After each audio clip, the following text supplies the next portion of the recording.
to the next topic which is Ampere's circuitry law। जैसे कि Gauss law हमने इलेक्ट्रोस्टैट्स में पढ़ा था, बिल्कुल सिमिलर ये लॉ है इन मैग्नेटिज्म। ठीक है, गॉस लॉ क्या कहता था कि integration of E dot d s is equals to q enclosed upon epsilon naught. ठीक है ना, मतलब अगर मैं कोई एक गॉस सरफेस बनाऊं तो उसके अंदर जितने भी चार्जेस होंगे that divided by epsilon naught will give us the value of the net electric field। यहाँ पे जो इलेक्ट्रिक फील्ड की वैल्यू थी ये टोटल इलेक्ट्रिक फील्ड थी due to the charges enclosed also and जो बाहर थे उनकी वजह से भी। ठीक है, सिमिलर लॉ हमारा मैग्नेटिज्म में है which is called the Ampere circuitry law which says कि integration of B dot d l is equal to mu naught into I enclosed.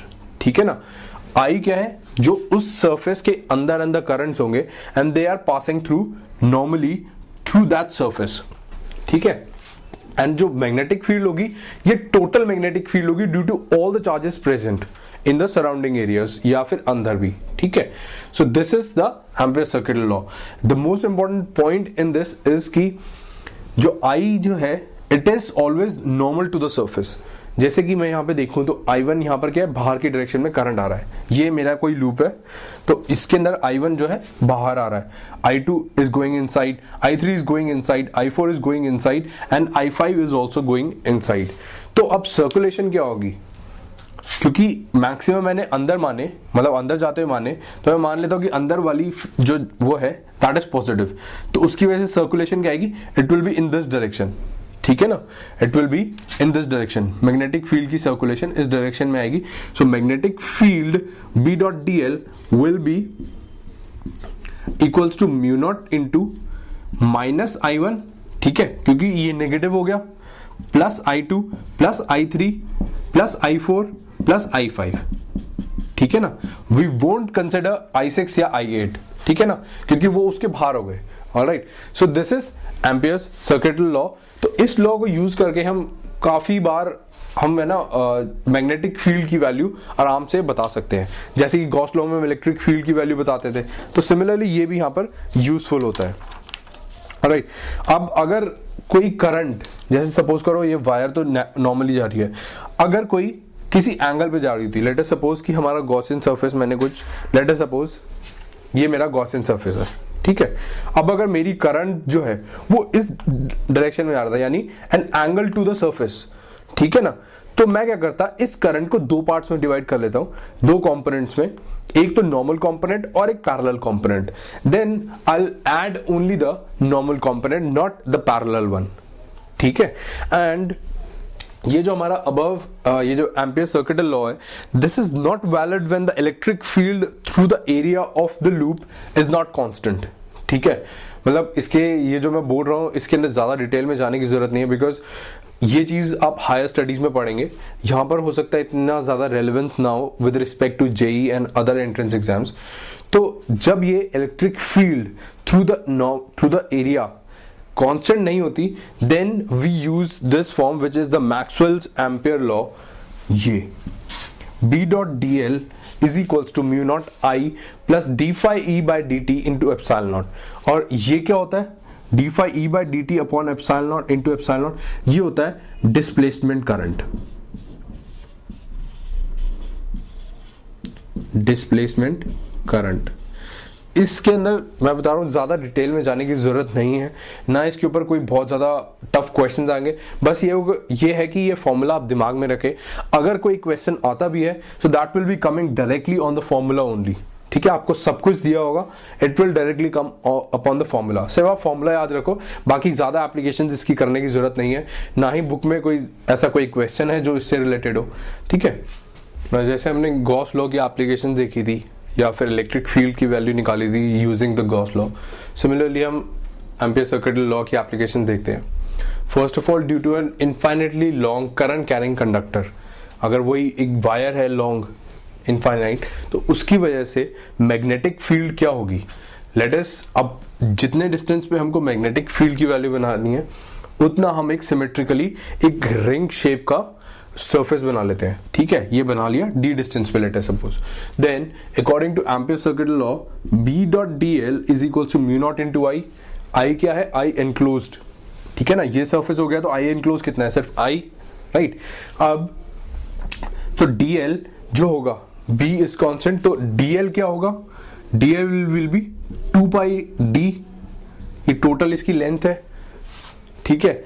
b is equal to, तो इससे आ जाएगा b is equal to mu naught I upon 2 pi d।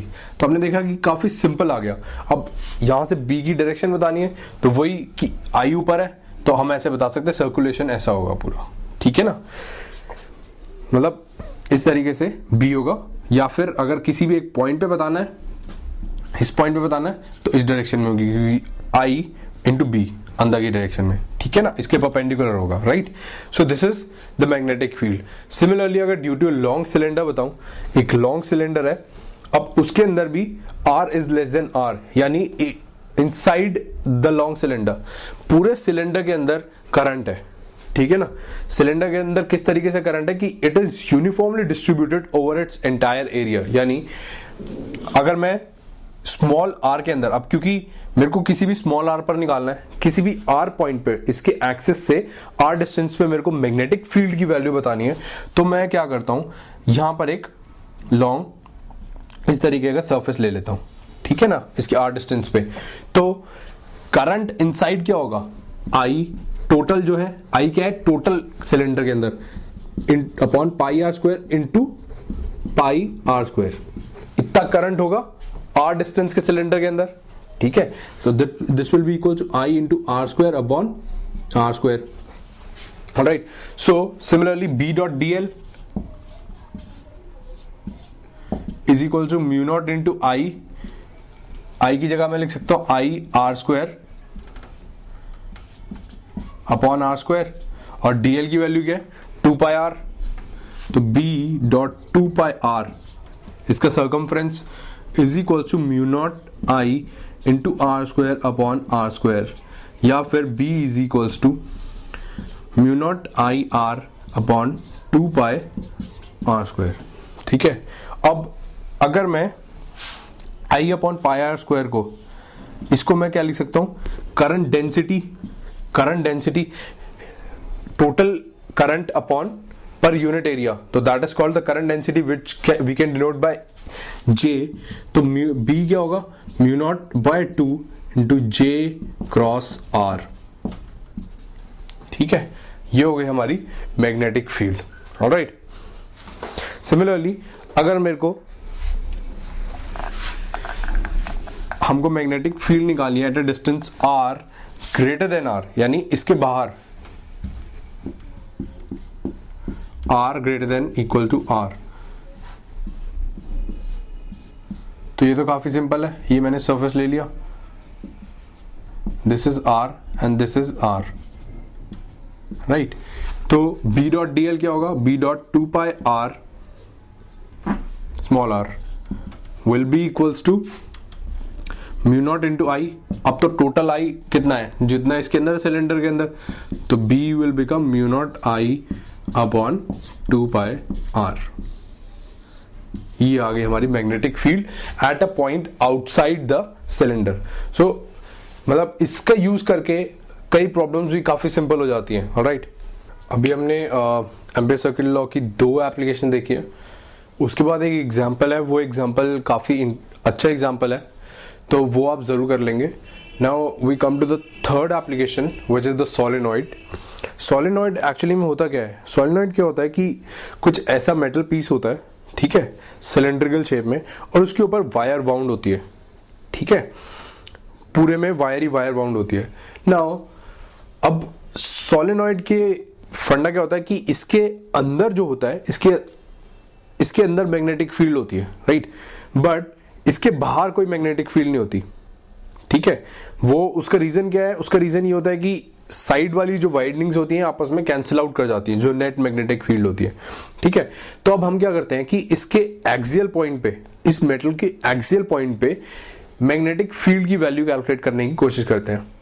ये जो आप view देख रहे हैं, ये व्यू क्या है कि अगर सोलेनॉइड को मैं बीच में से काट दूं तो साइड का ऐसा व्यू दिखेगा, this will be the wires, ये वायर्स जो जा रही होंगी, ठीक है ना, ये वो है वायर्स है। अब अगर मेरे को किसी एक्सियल पॉइंट P पर निकालना है, ठीक है, तो निकालते हैं। P पॉइंट से x डिस्टेंस पे dx थिकनेस का एलिमेंट ले लेते हैं। इसके अंदर टोटल करंट कितना होगा?